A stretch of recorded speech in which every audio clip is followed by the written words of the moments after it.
თავი მეხუთე. ჩასაძირად განწირული ხომალდის თუსაღები. ნაპოლეონის ომების შემდეგ ოსმალეთის იმპერია გარეგნულად თითქოს უვნებელი გადარჩა, მაგრამ შინაგანი ძალა დაკარგა. დედაქალაქში ხელისუფლებას მეამბოხე ჯარი დაუპირისპირდა. ბალკანეთსა და საბერძნეთშიც თავი იჩინა ამბოხებებმა, რომელთაც თავთავისი მეთაურები ჰყავდა. მუსლიმურ პროვინციებში ცენტრალურმა მთავრობამ მხოლოდ სიტყვიერი ერთგულება მიიღო ჩრდილოეთ აფრიკელი მმართველებისაგან. მათ შორის ეგვიპტის ამბიციურ სულთან მეჰმედ ალისა და ბაღდადის თვითკმარი ფაშებისაგან. ძველი ოსმალეთის რეჟიმი იშლებოდა და თითქმის ფატალური კრიზისის წინაშე იდგა.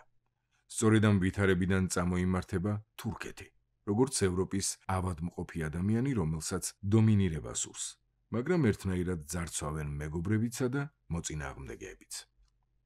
ერაყმა ავტონომიური სტატუსი მეტწილად ინდოეთთან ვაჭრობით მოიპოვა.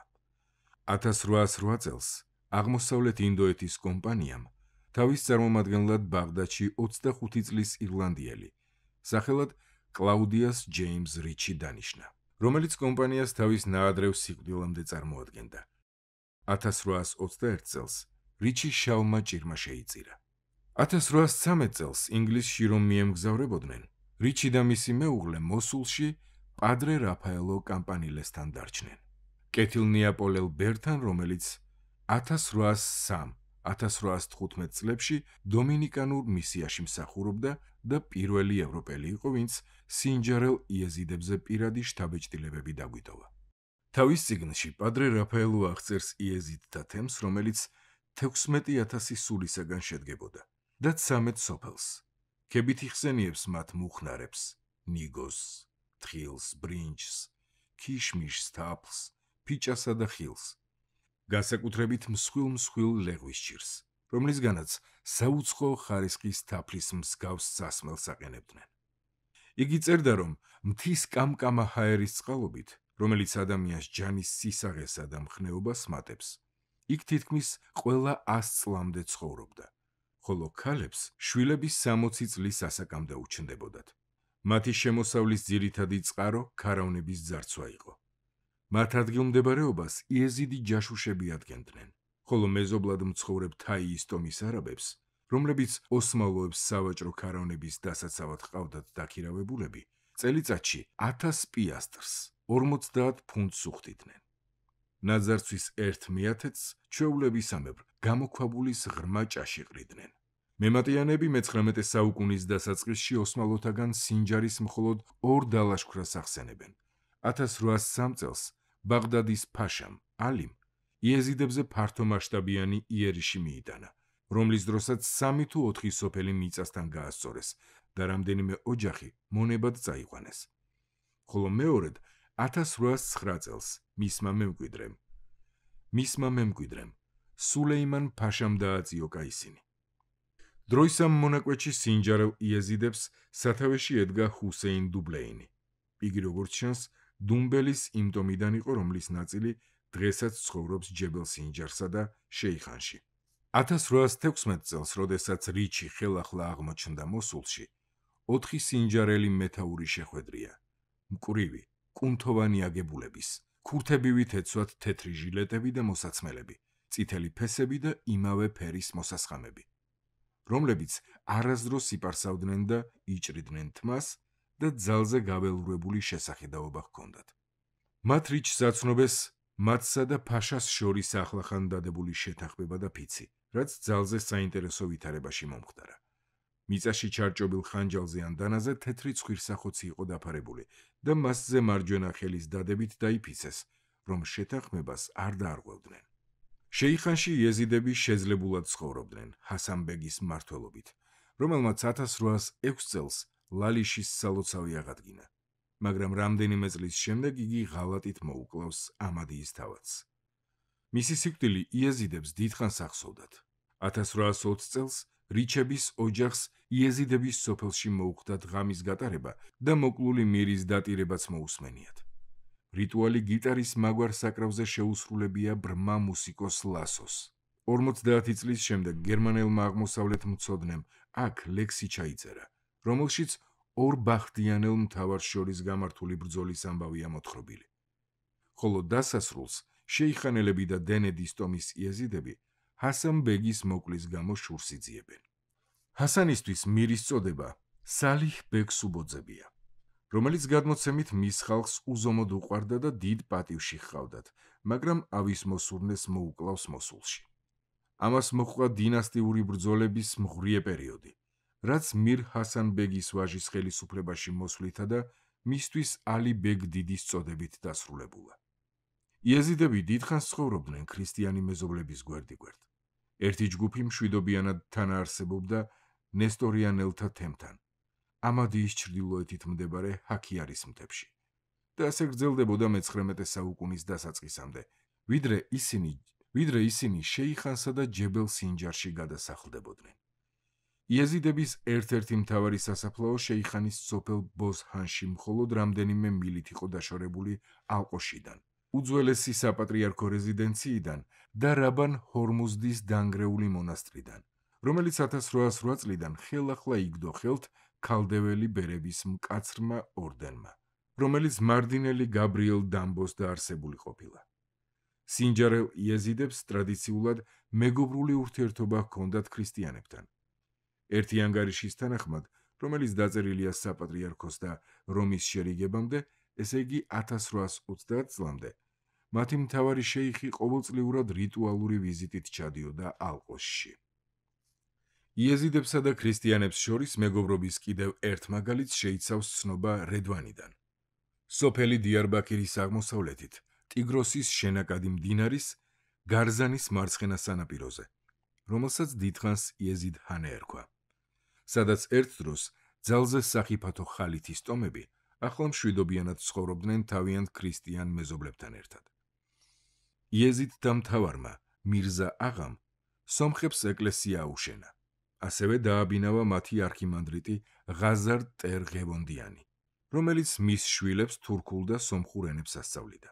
სამწუხაროდ, როგორც მოგვიანებით თავად მღვდელს უამბნია, მოწაფეებმა სახელმძღვანელოში სიტყვა სატანა იპოვეს და ერთი ამბავი ატეხეს. მე-19 საუკუნის პირველ მეოთხედში მირზა აღა ერთ ავტონომიურ ტერიტორიას მართავდა, რომელიც გამუდმებულ ომში იყო სხვა ქურთ მთავრებთან და სულთნის გადასახადის ამკრებებთან. მისი მეომრების, მათ შორის ბევრი სომეხი იყო, რომელთაც მღვდელი პოღოსი მეთაურობდა. გმირული საქმეები დღესაც ცოცხლობს ქურთულ ფოლკლორში. ამ დროს აღმოსავლეთისაკენ მიმართული ახალი მუქარა გამოიკვეთა, რუსეთი, რომლის დაპყრობა ნაპოლეონმა ვერ მოახერხა. ახლა ოსმალებს ემუქრებოდა, არა მარტო ბალკანეთში, არამედ ანატოლიაშიც. საქართველოს ქრისტიანული სამეფო, საიდანაც ოსმალეთის იმპერია საუკუნეების განმავლობაში ივსებდა სამხედრო ძალასა და ჰარემებს, 1801 წელს რუსეთს მიუერთდა. რუსები რამდენჯერმე შეებრძოლნენ სპარსეთს კასპიის ზღვის სანაპიროზე, რაც გენერალ გრაფ პასკევიჩის 1827-28 წლების ტრიუმფალური კამპანიით დასრულდა. რუსებმა დაიკავეს არდებილი. სახელმწიფო ბიბლიოთეკიდან შერეფ ნამეს ერთ-ერთი ადრინდელი ხელნაწერი წაიღეს და შაჰი აიძულეს ერევნის პროვინცია დაეტოვებინა. 1828 წლის 1 აპრილს რუსეთსა და ოსმალეთის იმპერიას შორის ომი დაიწყო. ბალკანეთში ოსმალებს, რომლებსაც ქართველი რეშიდ ფაშა, მამაცი მეომარი, მაგრამ უხეირო სტრატეგი მეთაურობდა, დუნაის ზღვას ამაგრებდა. მიუხედავად იმისა, რომ ვარნაში, შავ ზღვაზე, ერთხელ უკვე მარცხი განეცადა. 1829 წლის ზაფხულში იგი რუსებმა მანევრირებით გააცურეს. შავი ზღვის სანაპიროს გასწვრივ გადაადგილებით ედრინე დაიკავეს, რომელიც სტამბოლიდან სულ რაღაც 150 მილით იყო დაშორებული. იმავდროულად, აღმოსავლეთით, პასკევიჩმა იერიშით აიღო ყარსის ციხესიმაგრე და არზრუმი დაიპყრო. მისმა მარცხენა ფრთამ, რომელსაც ქართველი გენერალი თავადი ალექსანდრე ჭავჭავაძე ხელმძღვანელობდა, ბაიეზიდი აიღო. 1829 წლის ივნისში რუსი პოეტი ალექსანდრე პუშკინი თავის ძმას ნიჟეგოროდის დრაგუნთა პოლკის ოფიცერს ეწვია. იგი მონაწილეობდა ოსმალეთის პოზიციების გადამწყვეტ ალყაში ფიჭვებით დაფარულ სოღანლის მთებზე, არზრუმის სიახლოვეს. იმ პირთა შორის, რომლებიც გენერალ რივსკის პატაკის ჩასაბარებლად იახლნენ, პუშკინმა შენიშნა ვებერთელა შემაშინებელი იერის კაცი წითელი ტუნიკითა და შავი ქუდით. ეს იეზიდთა რაზმის მეთაური იყო, რომელიც რუსულ არმიაში მსახურობდა.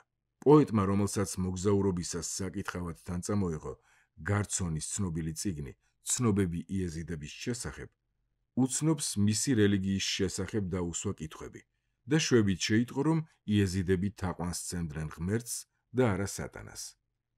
პუშკინის ცნობისმოყვარეობა დააკმაყოფილა ჰასან აღამ, 60 წლის მეთაურმა ჰასან ლისტომიდან, რომელიც ბაიაზიდის მახლობლად ოსმალეთის ტერიტორიაზე ცხოვრობდა.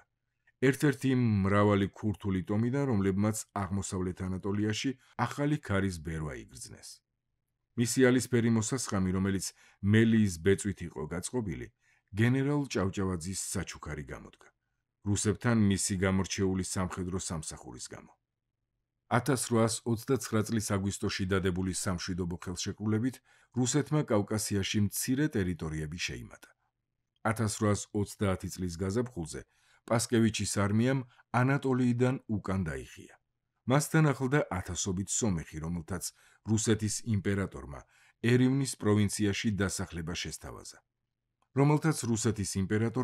ერევნის პროვინციაში დასახლება შესთავაზა. ჰასან ლისტომი სურმალუში გადავიდა, არარატის მთის ჩრდილოეთ ფერდობზე, რომელიც უკვე რუსეთის საზღვრის შიგნით იყო მოქცეული. იქ მათი მთავარი ამაყად აჩვენებდა სტუმრებს თავის მოსასხამს, თუნდაც ყველაზე თბილ ამინდში. რუსულ არქივებში ერთი საინტერესო ჩანაწერია დაცული, რომელიც პასკევიჩის კამპანიას უკავშირდება. 1830 წლის დეკემბერში ტფილისში მდებარე რუსული არმიის შტაბში მისულა ვინმე პეტროსი, რომელიც თავს ქრისტიანს უწოდებდა. წერილით, რომელიც რუსი მთავარმართებლის სახელზე რედვანიდან გამოეგზავნა ვინმე მირზა აღას. იეზიდი მთავარი წერილში აცხადებდა, რომ უკვე მესამედ ცდილობდა რუსებთან დაკავშირებას.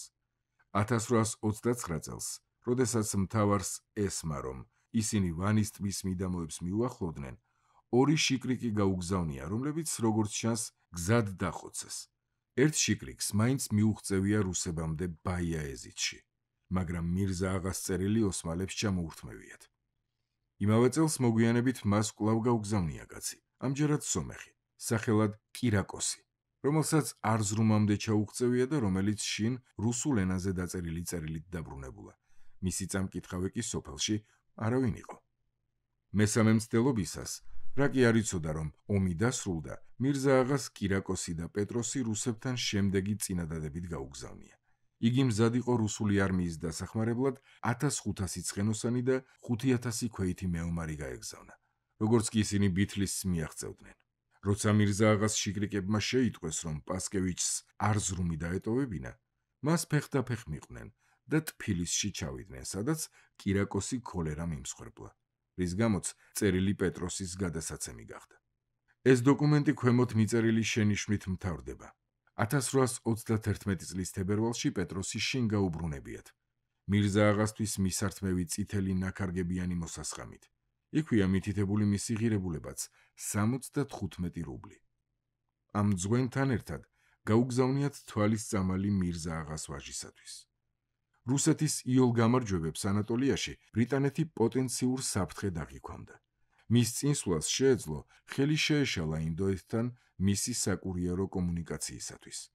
1800 წლიდან ბრიტანელებს ფოსტა აკლემების მეშვეობით მიმოჰქონდათ ალეპოსა და ბასრას შორის, ბომბეის კი ზღვით უკავშირდებოდნენ. კოლონელი, პოლკოვნიკი რობერტ ტეილორი, ბაღდადში ზემოხსენებული რეზიდენტი, რიჩის შემცვლელი, პროვინციის მმართველ დაუდ-ფაშას იარაღით ამარაგებდა. თან არწმუნებდა ტექნიკის სიახლე, მდინარის ორთქლმავალი გემები შეეძინა, რათა ტიგროსისა და ეუფრატის გასწვრივ წესრიგი და სიმშვიდე შეენარჩუნებინა. რეზიდენტის ძმა, ჯეიმზ ტეილორი, მოსულიდან ეუფრატის შესასწავლად მიემგზავრებოდა. როდესაც მის სამუშაო ჯგუფს თელქოჩეკთან ჩასაფრებული სინჯარელი იეზიდები და თელაფარელი თურქები თავს დაესხნენ. საპასუხო სროლას ერთი იეზიდის დაღუპვა მოჰყვა, რის შემდეგაც ტეილორი და მისი ორი თანმხლები პირი ნაკუწ-ნაკუწ აქნეს. ეს იყო კონფლიქტის უიშვიათესი შემთხვევა იეზიდებსა და ევროპელებს შორის. ოსმალეთის სულთანმა მაჰმუდ მეორემ გარკვეული დასკვნები გამოიტანა რუსეთიდან ომის შემდეგ, რომელმაც შეასუსტა მისი ორი უმდიდრესი პროვინციის, ეგვიპტისა და ერაყის მმართველთა ერთგულება. მეჰმედ ალი, ეგვიპტის მმართველი, 25 წლის განმავლობაში თანამედროვე ჯარს მეთაურობდა, რომელიც ნაპოლეონის დროინდელ ომებში გამოწვრთობილმა ვეტერანებმა გაწვრთნეს. ამგვარად, ეგვიპტის დასჯა იოლი არ იყო. უფრო დაუცველი გამოდგა დაუდ-ფაშა, ბაღდადის მართლმორწმუნე, მაგრამ კორუმპირებული და მერყევი მმართველი. 1830 წელს სულთანმა ალი რიზა ფაშას, ალეპოს გუბერნატორს უბრძანა თავისი თანამდებობა მუჰამედ ფაშა ინჯე ბაირაქტარისათვის, ვარნას ალყის ვეტერანი, რომელმაც ისის იყო თავი დააღწია რუსთა ტყვეობას, გადაეცა და ერთგული ჯარით გამგზავრებულიყო ბაღდადის პროვინციის დასაკავებლად. 8 თვიანი ალყის შემდეგ, რომელსაც შავი ჭირის ეპიდემია, წყალდიდობა და ბაღდადელთა შიდა უკმაყოფილება კიდევ უფრო გაუსაძლის ხდიდა, დაუდ-ფაშა მტერს დანებდა და ერახს ახალი ადმინისტრაცია ჩაუყენეს სათავეში, რომელიც დანიშნულ მმართველ გამგებელთაგან შედგებოდა. დაუდის დანებებიდან რამდენიმე კვირაში მეჰმედ ალი ამოქმედდა. საუცხოოდ შეიარაღებული ეგვიპტური არმია, რომელსაც მისი ვაჟი იბრაჰიმი და ფრანგი შტაბის უფროსი სარდლობდნენ, პალესტინასა და სირიაში შეიჭრა.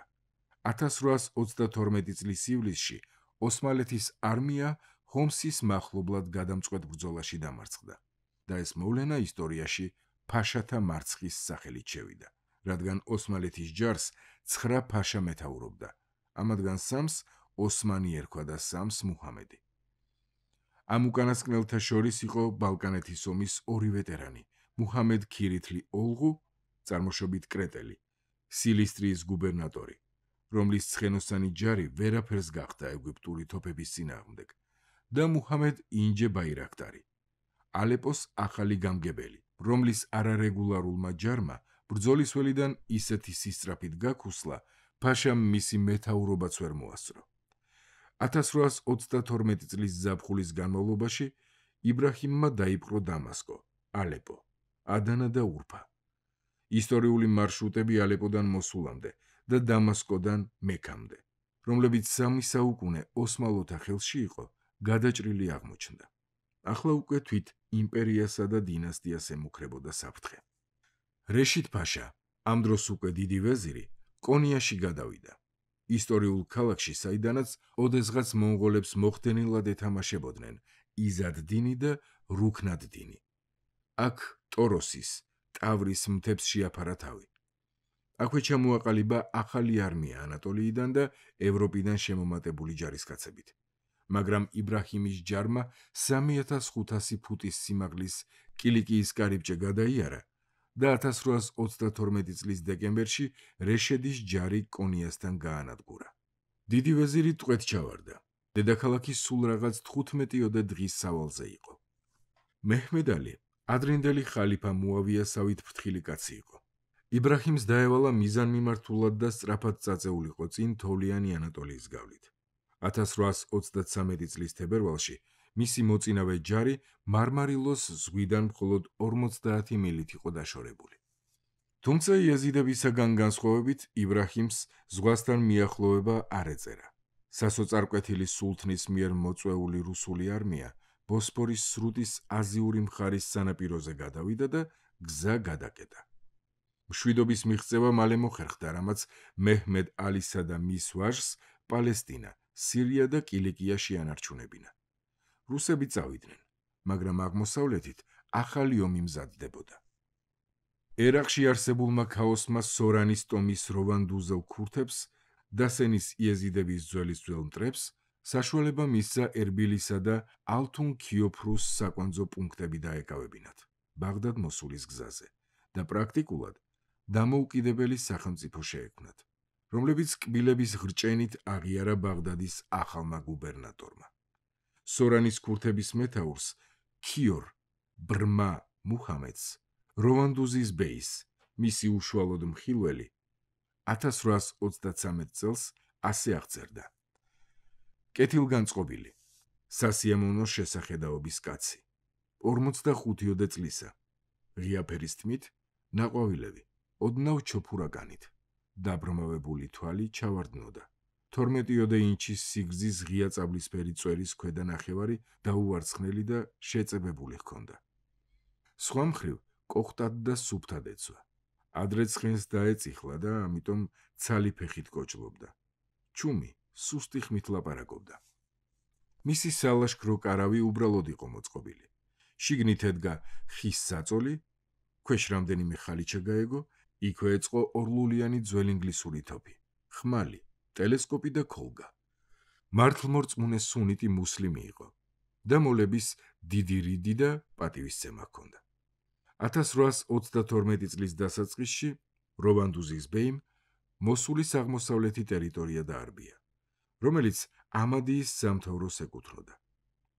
საბაბად გამოიყენა ერთი უგუნური საქციელი, რომელიც მანამდე შეიხანის იეზიდმა მირმა ჩაიდინა. ალიბექს დიდი ხნის მტრობა ჰქონდა ახლო მცხოვრები ქურთების მთავართან, რომელსაც ალი აღა ერქვა. ბოლოს მას შერიგების უსტარი გაუგზავნა. ბაადრიში მიიპატიჟა და იეზიდების მთავრის შვილის ქარიფობას თხოვა.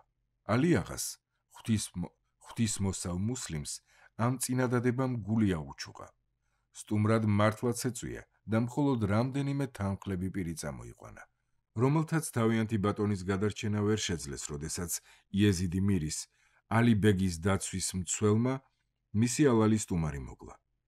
მირს როგორც ჩანს ეჭვები, ანდა ცუდი წინადგრძნობა გაუჩნდა, რადგან ამ საქციელის შემდეგ 40 იეზიდი დარბაისელი გამოიძახა და ცხედრისათვის თითოეულს დანა დაარტყმევინა. ისე ჩანდა, რომ ამ საქმესთან დაკავშირებული იყო ამადიის უფლისწული. ორივე ტომის სიუზერენი, რომელმაც ალი აღას ტომს შურისძიების ნებართვა არ მისცა, მაგრამ მოკლული მთავარი ერთი ცნობილი ქურთი მოლას ნათესავი იყო. თავიდან მან ბაღდადში მჯდომ ალი რიზა ფაშას ყურამდე მიიტანა ეს უსამართლობა, მაგრამ ამაოდ.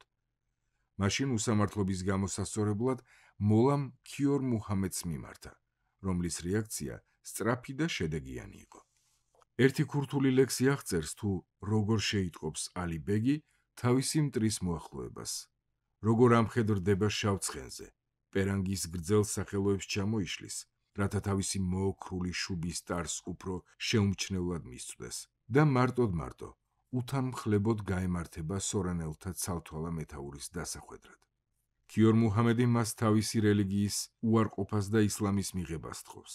ალი ბეგი უარს ეუბნება და ქიორ მუჰამედი დატყვევებულს როვანდუსში გზავნის მის ერთ მიმდევართან ერთად.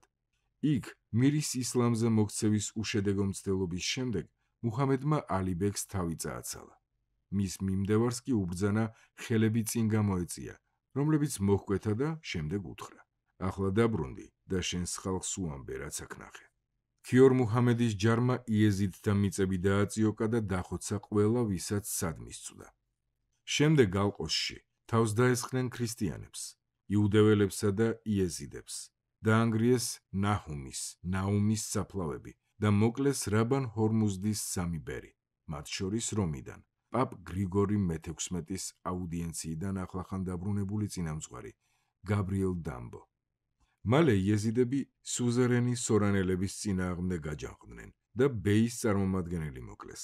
ამ ხოცვა-ჟლეტის შესახებ თანამედროვეთა და თვითმხილველთა ჩანაწერები არ შემორჩენილა, მაგრამ ერთ ინგლისელს, რომელიც მოგვიანებით იეზიდებს დამეგობრებია, უთხრეს: შეიხანის მოსახლეობა მოსულისაკენ გაიქცა. გაზაფხული იყო. ადიდებულმა მდინარემ ნაპირები დაფარა და ნავებიანი ხიდი წალეკა. სულ რამდენიმე ადამიანმა შეძლო ნაკადის გადალახვა, მაგრამ კაცების, ქალებისა და ბავშვების უზარმაზარი ნაწილი მოპირდაპირე მხარეს დარჩა და ისინი კუიუნჯუკის მთაზე შეიკრიბნენ. როვანდუზის ბეიმად მიჰყვა, დაიწყო განურჩეველი ხოცვა და მოსულის მოსახლეობა თავიანთი სახლების ბინებიდან ადევნებდა თვალს იმ უბედური დევნილების ჟლეტას, რომლებიც მათ ამაოდ ევედრებოდნენ დახმარებას. სწორედ ამ ტრაგედიით, დღესაც რომ სორენის ხოცვა ჟლეტად იხსენიება, აღიბეჭდა იეზიდების ისტორიის ყველაზე უიღბლო პერიოდი. ალი ბეგის მცირეწლოვანი ვაჟი ჰუსეინ ბეგი სინჯარს აფარებდა თავს. იასიმ ბეგი, რომელიც ჩოლის გვარის უფროს შტოს მიეკუთვნებოდა, შეიხანის მირი გახდა. მაგრამ მოვლენების ჯაჭვი იეზიდებისათვის ხსნა რომ უნდა მოეტანა, უკვე ამოძრავებულიყო. 1837 წლის მარტში მათ სოფლებს რაბან ჰორმუზდის მახლობლად ორი ადამიანი ეწვია, რომლებიც ბრიტანეთის მთავრობის სამსახურში იდგნენ. ისინი ევფრატის ექსპედიციის წევრები იყვნენ და იმ ადგილებში ნახშირს ეძებდნენ. ევფრატის ექსპედიცია გაბედულებით კოლუმბის პირველ საზღვაო მოგზაურობას ან საბჭოთა სპუტნიკის გაშვებას უტოლდებოდა, რომლის მსგავსი სულ რამდენიმე მთავრობას თუ მოუწყვია. ნაპოლეონის მიერ ეგვიპტისა და სირიის ხანმოკლე დაპყრობის შემდეგ ბრიტანეთმა მკაფიოდ გააცნობიერა ინდოეთთან სწრაფი, უსაფრთხო კომუნიკაციის მნიშვნელობა. ძირითადი მარშრუტი, რომელიც ეგვიპტის ტერიტორიაზე გადიოდა, გამოუსადეგარი იყო ივნისიდან სექტემბრამდე, რადგან ამ დროს სამხრეთ-დასავლეთის მუსონი ხელს უშლიდა გემებს ბომბეიდან წითელ ზღვაში გაეცურათ. ეს სწორედ ის სეზონი იყო, როდესაც სხვა სამდინარო მარშრუტი მდინარე ევფრატსა, ბირეჯიქსა და ბასრას შორის ორივე მიმართულებით სანავიგაციოდ გამოსადეგად მიაჩნდათ თანამედროვე, მაგრამ ძალზე გავრცელებული ტრანსპორტის ბრტყელძირიანი ორთქმავლისათვის. ასეთი იყო 1834 წელს ბრიტანეთის თემთა პალატის, ავტორის დიდი პაპა გესთი ამ უწყებაში მუშაობდა, ორთქლის მანქანათა კომისიის დასკვნა, რომელიც ექსპერტულ ტექნიკურ კონსულტაციას და ქვედა ევფრატის კვლევას ეყრდნობოდა, რომელმაც დაადგინა, რომ ორთქლის გემები ოკეანით მოგზაურობისათვის მეტად არასაიმედო იყო. ეს უკანასკნელი ფარულად ჩაატარა 1831 და 1832 წლებში ბრიტანელმა არტილერიის ოფიცერმა, კაპიტანმა ფრენსის ჩეზნიმ. კომისიამ იმპერატორი იულიანეს და მე-16 საუკუნის მოგზაურთა ჩანაწერები და ანგარიშები შეისწავლა. მათი დასკვნებით მდინარის ზედა გამოუკლევი მონაკვეთი ბირეჯიკის ქვემოთ სანავიგაციოდ გამოსადეგი იყო. ამის შემდეგ ექსპედიციას უფლება-მოსილება და ინსტრუქციები მიეცა. ინგლისიდან სირიის სანაპიროსკენ გაეცურა ორი ახალაშენებული ორთქმავლის ნაწილებითა და მთელი სექციებით. პირველი ევფრატი იყო 108 ფუტი სიგრძის, 19 ფუტი მაქსიმალური სიგანის, 25 ცხენის ძალის 2 ძრავით. მეორე კი ტიგროსი, სიგრძე 68 ფუტი სიგრძის, 15 ფუტი მაქსიმალური სიგანის, 10 ცხენის ძალის 2 ძრავით. ორივე 3 ფუტზე ნაკლებ წყალს მოიხმარდა. ორივე გემი ბირეჯიკის მახლობლად უნდა ატანილიყო ხმელეთზე, სადაც მათ ააწყობდნენ და ბასრამდე 1017 მილს ასე დაფარავდნენ. 127 ტონა ნახშირი, რომელიც ექსპედიციას უნდა გადაეტანა მდინარის გასწვრივ, ყველაზე შესაფერის ადგილებში შეინახებოდა. ექსპედიციის მეთაურობა ფრენსის ჩეზნის მიანდეს. მას ეგრეთ წოდებული დროებითი პოლკოვნიკის წოდება მიანიჭეს. უზომო გამბედაობითა და სიმტკიცით გამორჩეულ ირლანდიელს, რომელიც პროექტს ფანატიკური ენთუზიაზმითა და თავდადებით მიუდგა. ექსპედიციას შეუერთდნენ საზღვაო და სამხედრო ოფიცრები და რიგითი ჯარისკაცები. სულ 50 კაცი, ასევე რამდენიმე მშვიდობიანი მოქალაქე, მათ შორის უილიამ ეინსვორთი, 28 წლის ქირურგი და გეოლოგი. პროექტის დაწყებიდან 6 თვის შემდეგ ყველაფერი მზად იყო. სულთანმა მაჰმუდმა ამ წამოწყებას დასტური მისცა და სჯეროდათ, რომ ამის საწინააღმდეგო არც მეჰმედ ალის ექნებოდა რამე. 1835 წლის თებერვალში მეფე უილიამ მეოთხემ და ველინგტონის ჰერცოგმა, მაშინდელმა საგარეო საქმეთა სახელმწიფო მდივანმა, ესე იგი მინისტრმა, ექსპედიციას წერილობით დაულოცეს გზა. 1835 წლის 12 მარტს ექსპედიციამ მალტას, ნაპოლეონის ომების დროს შეძენილ ბრიტანულ კოლონიას მიაღწია. მისი მონაწილეები ერთი კვირით იქ დარჩნენ. პოლკოვნიკმა ჩეზნიმ არაბულენოვანი თარჯიმანი მოიშველია, რომელსაც ადგილობრივმა ბანკირმა გაუწია რეკომენდაცია. ჩეზნის სკოლის დროინდელმა მეგობარმა. თარჯიმანმა კრისტიან ანტუან რასამის სახელით დაიწყო მუშაობა. ისა ანტუნ რასამი, ადამიანი, რომელმაც იეზიდები მე-19 საუკუნის სიახლეებს აზიარა, 1808 წელს დაიბადა. მამამისი ანტუნ რასამი ქალდეური ეკლესიის არქიდიაკვანი იყო. დედამისი სახელად ტერეზა ალეპოელი მოქალაქის, ისჰაკ ჰალაბის შვილიშვილი. დაუდგენელია მათი ვაჟი ალეპოში დაიბადა თუ მოსულში, მაგრამ იგი თავს მუდამ მოსულის მოქალაქედ მიიჩნევდა. რასამების ოჯახის წარმოშობის არაერთი ვერსია არსებობს. მის წევრებს ახლაც ერაყის თვალსაჩინო ქრისტიანულ ოჯახებს შორის მოიხსენიებენ, არაბულად გვარი რასამი ქსოვილის მომხატველს ნიშნავს. 1832 წელს ისას განუცხადებია, რომ მამამისი ადრე ინგლისის ქვეშევრდომი იყო და ოსტინდოეთიდან სულ ახალგაზრდა წამოსულა მოსულისაკენ. პოლკოვნიკ ჩეზნის ანგარიში ექსპედიციის მიმდინარეობის გარდა ამის შესახებაც შეიცავს ცნობებს.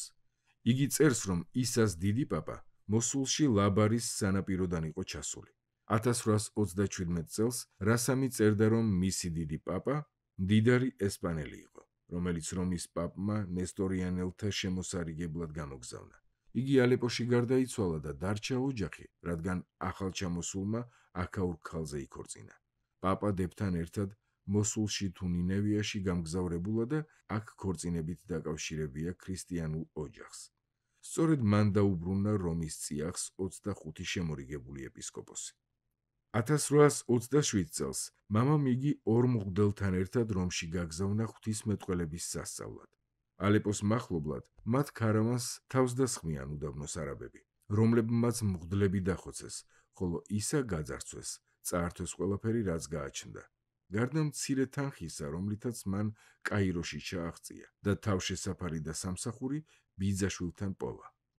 კაიროში საეკლესიო მისიონერული საზოგადოების მისიონერები გაუცნია. იმ ბრიტანული ინსტიტუციის წევრები, რომელთაც ახალი დაარსებული ჰქონიათ სკოლა ადგილობრივი ქრისტიანი ბავშვებისათვის, სადაც საზოგადოების არაბულ შრიფტიანი სტამბა არსებობდა. შემდეგ გაირკვა, რომ მალტის მისია კარგა ხანი იყო კვალიფიციურ მთარგმნელს ეძებდა. ბოლოს 1829 წელს კაიროელმა მისიონერებმა გადაწყვიტეს თარგმნელისა და თარჯიმნის ხელობა იქვე ესწავლებინათ და მალტაში გასაგზავნად მოემზადებინათ. მათი არჩევანი ისა ბაღდადელზე შეჩერდა, რომელსაც ისინი გონიერ, უნარიან და ზნეობრივ ახალგაზრდად ახასიათებდნენ. მასწავლებლობასთან ერთად ისამ დიდი სიბეჯითე გამოიჩინა ინგლისურისა და ლიტერატურული არაბულის სწავლისას და ფილოლოგიისადმი დაუღალავი გულმოდგინება გამოამჟღავნა. თავიდან ისას ხელფასი $10 იყო. მოგვიანებით თვეში $15 გაეზარდა. საბოლოოდ ისამ სწავლაში დიდ წარმატებას მიაღწია. 1832 წელს, როდესაც მალტაში მიემგზავრებოდა, რასამი უკვე ანგლიკანური ეკლესიის მრევლი გამხდარ იყო და არაბულად ჰქონდა ნათარგმნი აიზეკ უოტსის ისტორიული კატეხიზმები. კაიროს მისიის ხელმძღვანელი აფასებდა მის კეთილშობილ ბუნებას და აღნიშნავდა, რომ თავმდაბლობითა და სიბეჯითით გამორჩეული ისა მუდამ მზად იყო სამსახურის გასაწევად. არასდროს შეგვინიშნავს მასში არაბებისათვის დამახასიათებელი ფულის სიყვარული. იგი კმაყოფილდება იმ საკვებითა და სამოსით, რაც მის საჭიროებებს წვდება. არც ფულისა თუ საგანძურის შეგროვებისკენაა მიდრეკილი. მალტაში მან დიდი შთაბეჭდილება მოახდინა მისიონერებზე, როგორც გონება-ფხიზელმა და თავაზიანმა ახალგაზრდამ, რომელიც მონდომებით სწავლობს წმინდა წერილს და როგორც ჩანს, ცდილობს ყველა შესაძლებლობა გამოიყენოს თავისი გონებრივი თუ სულიერი განვითარებისათვის. რამდენიმე წლის შემდეგ კიდევ ერთი ავტორი აღნიშნავდა: მისი გამორჩეული სიმაღლე, მუქი სახის ბავშვური კეთილი გამომეტყველება ერთმთლიანობას ქმნიდა. იგი არსებითაც ბავშვი იყო, უღირსი სამყაროს არცოდნითა და სრული უგულებელყოფით. 1835 წლის პირველ დღეს მან ცოლად შეირთო მატილდა ბეჯერი, რომლის მამა, სერჟანტი და სამხედრო სკოლის მასწავლებელი გარდაცვლილიყო და ღვთისმოსავი ქვრივი, ქალიშვილი და ვაჟი პერსი დარჩენოდა, რომელიც მალტაში მესტამბედ მუშაობდა. ექსპედიციაში მონაწილეობა რომ შესთავაზეს, რასამი სულ 10 თვის დაქორწინებული იყო და მისი დაყოლიება წესით ადვილი არ უნდა ყოფილიყო. მოგვიანებით ჩეზნი წერდა: თითქოს ისამ ხალისით დატოვა თავისი ყოველდღიური ცხოვრება და კმაყოფილებაც კი გამოთქვა, რომ მალტელთა გადამეტებული ღვთისმოსაობისაგან დაისვენებდა. თუმცა მისიონერთა საზოგადოების მაშინდელი ხელმძღვანელი წერდა, რომ რასამი ძალზე უხალისოდ დაემორჩილა ჩეზნის და ექსპედიციის სხვა ჯენტლმენთა დაჟინებულ მცდელობებს, რამენაერად დაერწმუნებინათ იგი, რომ ამ ქვეყნების, ხალხებისა და მათი ენების გაცნობა ძალზე მნიშვნელოვანი იქნებოდა მათი საერთო მიზნებისათვის და რომ უიმისოდ ექსპედიცია ვერ გაგრძელდებოდა. რასამმა საბოლოო თანხმობა მხოლოდ მაშინ განაცხადა, როდესაც გუბერნატორი დაჰპირდა, რომ ჩვენს საზოგადოებას მისი სახელით შეეწეოდა. მიუხედავად იმისა, რომ რასამი ექსპედიციას მოხალისის სტატუსით შეუერთდა, ყველა საჭირო ღონე მოიძიეს, რათა მისი არყოფნისას მისი მეუღლე ფინანსურად უზრუნველეყოთ. სავარაუდოდ 5 ან 6 თვის განმავლობაში. ასევე დაითქვა, რომ იგი მიიღებდა პენსიას იმ შემთხვევაში, თუ ექსპედიციის დროს თავის სიკვდილს შეხვდებოდა. ექსპედიციის ერთ-ერთი წევრი მოგვიანებით აღნიშნავდა, რომ რასამს როგორც გამორჩეულ მოჭადრაკეს, ექსპედიციის წევრებს შორის ბადალი არ მოეძებნებოდა. ამ ხანმოკლე, მაგრამ კარგად დოკუმენტირებული პაუზის შემდეგ ექსპედიციამ გზა გააგრძელა. აპრილის დასაწყისში გემს უკვე ეგვიპტელი ფლამინგოები ეგებებოდნენ და არა ამ ქვეყნის მოხელეები. და მათი გემებიდან ანტიოქიის ყურის ნაპირებზე ორთქმავლის ნაწილების გადმოტვირთვა დაიწყო. იქაურობას ექსპედიციის წევრებმა ამელიას სადგური უწოდეს. უილიამ მეოთხის დის უდროოდ გარდაცვლილი 27 წლის ქალის პატივსაცემად, რომელსაც იმხანად მთელი ქვეყანა დიდი სინანულით დასტიროდა. ახლა ეუფრატის მარჯვენა ნაპირზე მდებარე პორტ უილიამამდე უნდა მიეღწიათ, რომელიც იმ ადგილებიდან აღმოსავლეთით 140 მილის დაშორებით მდებარეობდა. იმედგაცრუების 12 თვე უნდა გასულიყო, სანამ ორი ახალაწყობილი გემი დიდი მდინარის კალაპოტს ანტიოქიიდან ეუფრატამდე აუყვებოდა. არაბული ენის თარჯიმანმა რასამმა ყველა გააოცა მოხერხებულობითა და უნარიანობით ვაგონების, ხარკამეჩისა და სამუშაო ძალის მოპოვებისას თუ საქმიანობის წარმართვისას. გასაკვირია, მაგრამ მიუხედავად იმისა, რომ მათი მარშრუტი აფრინის ველს მიუყვებოდა, იეზიდთა ადგილების ხსენება არსად გვხდება. შეფერხებები და სირთულეები, რომლებიც მათ გზად ხვდებოდათ, მეტწილად იმ ადამიანურ, ტექნიკურ და სამედიცინო ხარვეზებს უნდა მივაკუთვნოთ, რომლებიც სრულიად ბუნებრივი ჩანს, როცა მე-19 საუკუნე ტრადიციული საზოგადოებების არეალში იჭრება. თუმცა ნაწილობრივ ისინი იმ პოლიტიკური შეუთავსებლობითაც იყო გამოწვეული, რომელიც იმთავითვე არსებობდა მეჰმედ ალის, გამარჯვებული მეამბოხის რეჟიმსა და მის ნომინალურ სიუზერენს, სულთან მაჰმუდს შორის, რომლის ნებართვითაც მიმდინარეობდა ექსპედიცია. 1833 წლის დამამცირებელი ხელშეკრულების შემდეგ სულთნის მთავარი საზრუნავი ანატოლიაზე კონტროლის აღდგენა, თავისი მძლავრი რესურსებით ახალი ჯარის შექმნა და სირიის დაბრუნება იყო. ტყვეობიდან გათავისუფლებულ რეშიდ ფაშას დაეკისრა ამ საქმეს შესდგომოდა. პირველი, რაც მას უნდა გაეკეთებინა, შავი ზღვიდან დიარბაქირამდე 400 მილის სიგრძის სამხედრო გზა უნდა გაეყვანა, რომლითაც იარაღის გადატანა შეიძლებოდა. 1834 და 35 წლებში მან ცენტრალური და ჩრდილო-აღმოსავლეთი ანატოლიის ქურთები დაიმორჩილა. მათ შორის იყო რედვანელი იეზიდების მთავარი მირზა აღაც. იმავდროულად ოსმალეთის ჯარებმა ხელახლა დაიკავეს ურფა, ხოლო მარდინის აჯანყება ჩაახშვეს. კომუნიკაციებს ანატოლიასა და ერაყის ახალდაპყრობილ პროვინციას შორის, რასაც მეჰმედ ალის მიერ ალეპოს ოკუპაცია ისედაც ხელს უშლიდა, ახლა კიდევ უფრო დიდი საფრთხე შეუქმნა როვანდუზელი ქიორ მუჰამედის დასავლეთისაკენ სვლამ. 1834 წელს მან ამადია დაიპყრო და ახლა ჯეზირ იბნ ომართან ტიგროსზე გადასასვლელს აკონტროლებდა. ამაში მეორე ქურთ მთავართან, ბოხთანის ემირ ბედრხან ბეგთან მოკავშირეობას ხელს უწყობდა. 1836 წლის გაზაფხულზე რეშიდის ჯარი, რომელიც ზარბაზნებითაც იყო აღჭურვილი, დიარბაქირიდან აღმოსავლეთისაკენ დაიძრა. რამდენიმე თვის განმავლობაში უშენდნენ ჭურვებს ჯეზირა იბნ ომარს და ქალაქისაგან ქვაზე არ დატოვეს. მოსახლეობა, ძირითადად იეზიდები, გაჟლიტეს ან მონებად წაასხეს. ბედრხან ბეგი თავის მთის ციხესიმაგრეში 40 დღე ჰყავდა თალყაში, შემდეგ იგი დანებდა და ფაშის მხარეს გადავიდა. ქიორ მუჰამედმა გაცილებით მრავალრიცხოვანი და უკეთ შეიარაღებული მტრის წინაშე როვანდუზისაკენ დაიხია. ბოლოს კი იმავე წლის აგვისტოში ოსმალოებს დანებდა. იგი ტყვედ გაგზავნეს სტამბოლში. რამდენიმე თვის შემდეგ სულთანმა ქიორ მუჰამედი შეიწყალა და ხელახლა დანიშნა როვანდუზის მმართველად. თუმცა უკანა გზაზე მის ესკორტს შიკრიკი წამოეწია, რომელმაც სულთნის ახალი მითითებები აახლა და ის სრულიად მოულოდნელად გარდაიცვალა ამასიაში. მას შემდეგ რაც ფინჯანი ყავადალია.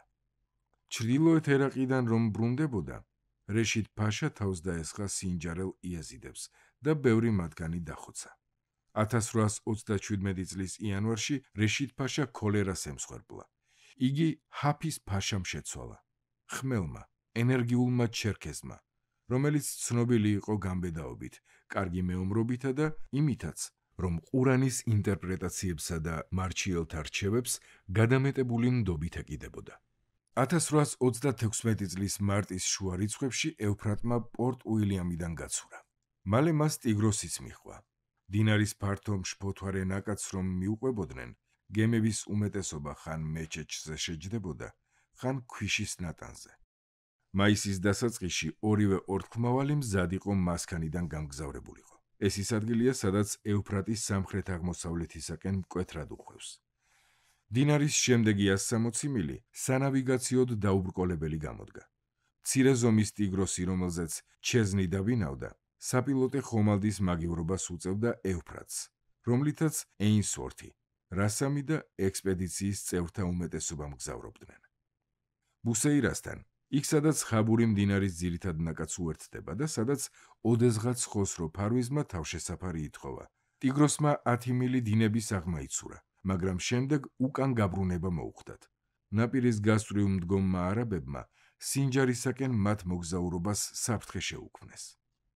2 დღის შემდეგ ბუსეირიდან რამდენიმე მილით ქვემოთ კატასტროფა მოხდა.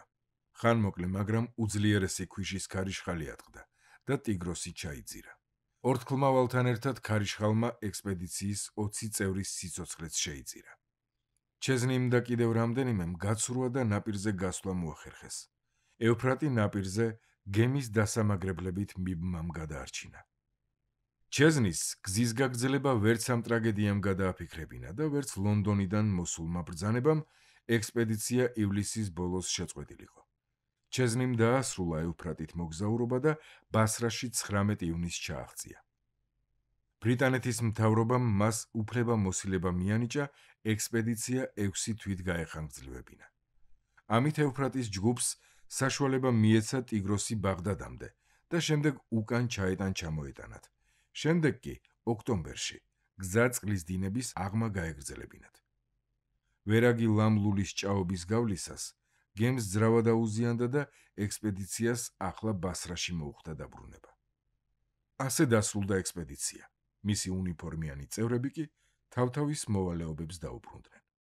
ორი სამოქალაქო პირისათვის კი თავგადასავლები ჯერ კიდევ გრძელდებოდა. ეინსვორთმა უფლება მოსილება მიიღო შინ მოსულისა და ალეპოს გავლით დაბრუნებულიყო, კრისტიან რასამთან ერთად. ეს სახელი რასამს ახალი დარქმეული ჰქონდა. თან დაავალეს, თუ გზად შეხვდებოდათ, ნახშირისა და ნებისმიერი სხვა საბადოს შესახებ მოხსენება მოემზადებინათ. ბაღდადიდან ისინი 1837 წლის თებერვალში გავიდნენ და მოსულში თვის ბოლოს ჩავიდნენ. რასამმა 10 წლის განმავლობაში პირველად ინახულა მშობლიური ქალაქი. მოსულიდან ჩრდილოეთისაკენ გაემგზავრნენ და პირველი ღამე იეზიდების სოფელ დელებში გაატარეს. ეინსვორთი აღნიშნავდა, რომ ადგილობრივ მკვიდრთ დიდად არ უნდოდათ ჩვენი მიღება. მათ წინ წაწიეს და ამ დროს ჩნდება ჩანაწერი, როგორც ჩანს ხმელეთის კუებს საქორწინო სეზონი დასდგომიათ, რადგან ჯგუფ-ჯგუფად იკრიბებიან და ხმაურით უკაკუნებენ ერთმანეთს ბაკნებს. ჯეზირა იბნ ომარის გავლის შემდეგ სცადეს დიარბაქირისაკენ ტიგროსის ხეობით გაეგრძელებინათ გზა, მაგრამ მეამბოხე ქურთებმა, ცხენოსნებმა უკან გააბრუნეს და იძულებული გახდნენ მარდინის გზა აერჩიათ, რომელსაც ეინსვორთი მესოპოტამიის კვიტოს უწოდებდა. აპრილის დასაწყისში დიარბაქირში ჩავიდნენ, სადაც ეინსვორთი და რასამი ჰაზიბ ფაშას შეხვდნენ და იეზიდებისაგან გულცივი მიღების მიზეზით შეიტყვეს. ფაშა, რომელსაც სინჯარელებმა კვლავ დაუხოცეს მეომრები, ახალი ლაშქრობისათვის ემზადებოდა, რათა ერთხელ და სამუდამოდ დაემორჩილებინა ეს ხალხი. უკანასკნელი და ყველაზე შფოთიანი საფრთხე დიარბაქირსა და მოსულს შორის ახლად დამყარებული საკომუნიკაციო ხაზისათვის. რამდენიმე კვირის შემდეგ ჰაფიზ ფაშას ჯარმა დასავლეთიდან ჯებელ სინჯარზე გაილაშქრა, ხოლო მოსულის ჯარები თელაფარს დაეცნენ და მთებს აღმოსავლეთიდან მიადგნენ. ფაშა ამ არეალს არ იცნობდა, მაგრამ მისი ერთ-ერთი ხელქვეითის სიზმრით იყო გულმიცემული. ძილში ზეციური არსება გამოსცხადებია და იეზიდების დამარცხება უწინასწარმეტყველებია. ამიტომ მთა ალყაში მოაქცია და იეზიდებს დანებება მოსთხოვა. ერთი ტომი, მიჰირკანი, ფაშის ბრძანებას არ დაემორჩილა და ცეცხლი გაუხსნა მას შემდეგ, რაც ქალები, ბავშვები და მოხუცები გამოქვაბულებში შეხიზნა. 3 თვეს გრძელდებოდა ბრძოლები. ორივე მხარემ დიდი მსხვერპლი ნახა. თან ჰაფიზ-ფაშა სასტიკად დაეკბინა მრავალფეხას. ბოლოს იეზიდებს ტყვია-წამალი გამოელიათ და მათი მეთაური ლალუ მტერს უპირობოდ ჩახბარდა. სამალავებიდან რომ გამოვიდნენ, გაირკვა რომ გამოქვაბულში 516 ადამიანი იმალებოდა. ნადავლ ნაძარცს შორის იყო სამხედრო უნიფორმები. მთავრობის შიგრიკებისათვის ართმეული 30 უნაგირი, 30,000 ცხვარი და რამდენიმე ტყვე ქალი, რომლებსაც მარდინის მონათა ბაზარზე 4.5-დან $30 ყიდდნენ. ერთ-ერთი ანგარიშის ინფორმაციით, იეზიდებმა დამალული საგანძური ჰაფიზს გადასცეს. სხვა ცნობის თანახმად კი ჰაფიზ-ფაშას მხოლოდ ის გამოქვაბული აჩვენეს, სადაც ნაალაფარის მხოლოდ მცირე ნაწილს ინახავდნენ. ნამდვილი საგანძური კი კვლავ საიდუმლოდ დარჩა. ჰაფიზ-ფაშა ჯერ იეზიდების დაბლობზე გადასახლებას ფიქრობდა, მაგრამ შემდეგ მთაში დარჩენის საშუალება მისცა. იეზიდებს ნებადართეს თავიანთი რელიგია, კანონები და ადათ-წესები შეენარჩუნებინათ, მაგრამ იმპერიის ხაზინაში გადასახადის შეტანა დააკისრეს. ნისიბინის მთავარ გზაზე სამთავრობო გარნიზონი ჩადგა. მომდევნო წელს ერთმა ინგლისელმა მოგზაურმა ამ მთების მონახულების ნებართვა მოიპოვა. მასთან ახლდა ბაშიყელი იეზიდი შეიხი. მისი ანგარიშის მიხედვით, თავის 30 გვერდიან ნაამბობში დოქტორი ფორბსი აღწერს ყირსში, მთის ჩრდილოეთ კალთაზე მდებარე ღარიბ სოფელში ასვლას. როდესაც მოგზაური დაინტერესდა თუ რატომ არ მუშაობდნენ იქაურები, მეგზურმა უპასუხა: ხედავთ მთას ამ სოფლის მოპირდაპირედ. სანამ ჰაფიზ-ფაშა მოვიდოდა, ყირსელების ძირითადი საქმიანობა იყო მთელ დღეს მის წვერზე ჯდომა და მოგზაურებისა და ქარავნების ძიება მათ საძარცვად. ახლა ასეთები რომ დასრულდა, საქმე და საკეთებელი აღარაფერი აქვთ. დაახლოებით იმავე პერიოდში ჰაფიზ-ფაშამ ბოლო მოუღო დიარბაქირის აღმოსავლეთით მირზა აღა რედვანელის ავტონომიურობას. რეშიდ-ფაშას დროს ოლქის ოსმალო მმართველი ციხესიმაგრეში იჯდა, მაგრამ მან მირზა აღას ცოლი მოსტაცა და ამიტომ შურისძიებისას მოკლეს იეზიდებმა. მირზა აღა შეიწყალეს და ხელახლა დაინიშნა რედვანის მმართველად. მაგრამ რეშიდის გარდაცვალების შემდეგ იგი ოსმალოთა ახალმა მთავარსარდალმა მიიწვია შტაბში, სადაც მირზა აღა სიკვდილით დასაჯეს. მისი შთამომავლები კიდევ მრავალ წელს ცხოვრობდნენ რედვანში, როგორც ჩვეულებრივი მოქალაქეები. 1838 წელს ჰაფიზ-ფაშამ ახალი ლაშქრობა წამოიწყო, რათა დაუმორჩილებელი ქურთები ოსმალეთისათვის დაექვემდებარებინა და ახალი არმიისათვის მეომრები მათგანაც გადაეყვანა. სულთანმა ჰაფიზს პრუსიიდან 2 მრჩეველი გაუგზავნა: 39 წლის კაპიტანი ბარონი ჰელმუტ ფონ მოლტკე გენერალური შტაბიდან და ინჟინერი ოფიცერი კაპიტანი ჰაინრიხ ფონ მიულბახი, რომელმაც თავისი თანაშემწე კაპრალი ოფლაერტიც თან წამოიყვანა. მოლტკეს პირველი ტაქტიკური დავალება იყო ჰაფიზის ერთ-ერთ მეთაურს დახმარებოდა ჯუდის მთაზე მდებარე ქურთული ციხესიმაგრის აღდგენაში.